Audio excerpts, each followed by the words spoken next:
ಗುತ್ತಿಗೆದಾರರು 7 ಸಚಿವರಿಗೆ ಪತ್ರ ಬರೆದಿರೋ ವಿಚಾರಕ್ಕೆ ಸಂಬಂಧಪಟ್ಟಂತೆ ಬಿಜೆಪಿ ವಿರುದ್ಧ ಸಚಿವ ಪ್ರಿಯಾಂಕ್ ಖರ್ಗೆ ಆಕ್ರೋಶ ಹೊರಹಾಕಿದ್ದಾರೆ. ಬಿಜೆಪಿ ಅವಧಿಯಲ್ಲಿ ಅನುದಾನ ಮೀರಿ ಕಾಮಗಾರಿ ನಡೆದಿದೆ. 100 ಕಾಮಗಾರಿಗೆ 10,000 ಅನುಮೋದನೆಯನ್ನ ನೀಡಿದ್ದಾರೆ.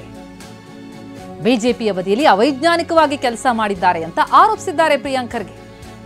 100 ಕಾಮಗಾರಿಗೆ 10,000 ಅನುಮೋದನೆ ಕೊಡಲಾಗಿದೆ. ಬಿಜೆಪಿ ಆಡಳಿತದಲ್ಲಿದ್ದಾಗ ಅವೈಜ್ಞಾನಿಕವಾಗಿ ಕೆಲಸ ಮಾಡಿದ್ದಾರೆ. ಅವರು ಸಾಲ ಮಾಡಿ ತುಪ್ಪ ತಂದಿದ್ದಕ್ಕೆ ನಾವು ಬಡ್ಡಿ ಕಟ್ತಾ ಇದ್ದೀವಿ.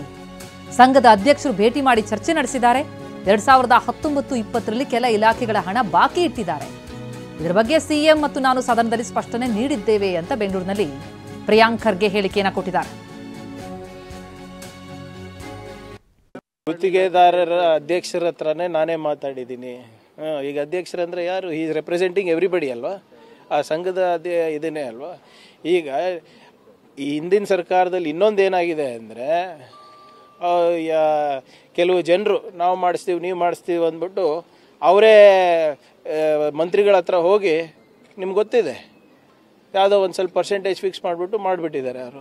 ಯಾರು ಈ ಮಧ್ಯವರ್ತಿಗಳು, ಕಾಂಟ್ರಾಕ್ಟರೇ ಮಾಡಿದ್ದಾರೆ ಅಂತಲ್ಲ, ಮಧ್ಯವರ್ತಿಗಳು ಸಿಕ್ಕಾಪಟ್ಟೆ ಹಿಂದಿನ ಸರ್ಕಾರದಲ್ಲಿ ಇತ್ತು.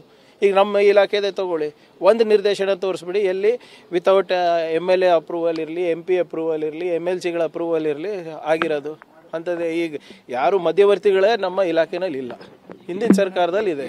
ಗುತ್ತಿಗೆದಾರರ ಅಧ್ಯಕ್ಷರ ಹತ್ರನೇ ನಾನೇ ಮಾತಾಡಿದ್ದೀನಿ. ಈಗ ಅಧ್ಯಕ್ಷರಂದ್ರೆ ಯಾರು? ಈಸ್ ರೆಪ್ರೆಸೆಂಟಿಂಗ್ ಎವ್ರಿಬಡಿ ಅಲ್ವಾ? ಆ ಸಂಘದ ಇದನ್ನೇ ಅಲ್ವಾ? ಈಗ ಈ ಹಿಂದಿನ ಸರ್ಕಾರದಲ್ಲಿ ಇನ್ನೊಂದೇನಾಗಿದೆ ಅಂದರೆ,